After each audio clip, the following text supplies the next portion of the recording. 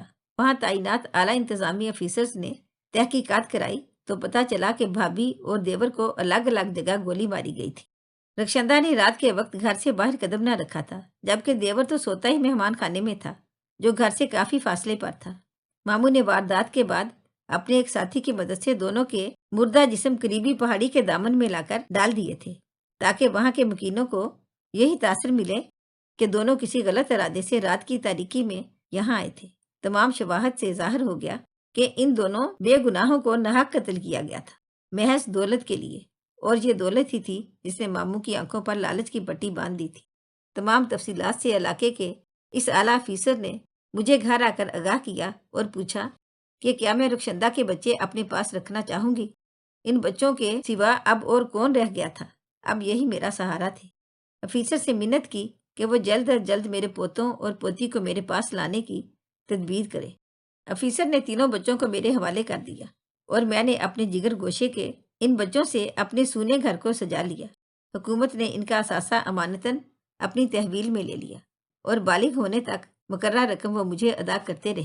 وقت تیزی سے گزرتا رہا، میرے دونوں پوتے اور پوتی بڑے ہو گئے، وہ اب بالغ تھے۔ ان کے والد کا اثاثہ اور ترکہ ان کو مل گیا اور میں نے زندگی کے باقی دن ان کے ساتھ گزارنے کا عہد کر لیا۔ وہ لوٹ کر اپنے نانا کے گاؤں آ گئے۔ میں ان کے ساتھ آنا نہیں چاہتی تھی، لیکن مجبوراً آنا پڑا۔ میں ان کے بغیر اور وہ میرے بغیر نہیں رہ سکتے تھے۔ دونوں پوتوں کی شادیاں ہو گئیں، ان کی بیویاں آ گئیں جو ان کے ننھیال سے تھیں۔ پوتی دل نشین کی بھی شادی ہوگی جو بیاہ کر اپنے گھر چلی گئی۔ یہ سب اپنی زندگی میں خوش اور مگن ہیں، لیکن میں آج بھی اپنے مرحوم بیٹوں کی محبت کے کھونٹے سے بندھی ان کے پاس رہتی ہوں، کیونکہ میرے دونوں لختے جگر بھی اسی گاؤں کی مٹی میں دفن ہیں۔ میری عمر 80 سال ہے۔ یہاں رہنے کی ایک وجہ یہ بھی ہے کہ قبرستان پاس ہے اور میں روز اپنے بیٹوں اور بہو کی قبروں پر فاتحہ کے لیے جاتی ہوں تو دل کو سکون مل جاتا ہے۔ دعا ہے کہ کسی ماں کے بچے اس طرح اس سے جدا نہ ہوں۔ اگر آپ کو ہماری آج کی کہانی اچھی لگی ہو تو پلیز اسے لائک کریں، شیئر کریں اور مزید اچھی ویڈیو کے لیے ہمارے چینل کو سبسکرائب کریں۔ شکریہ۔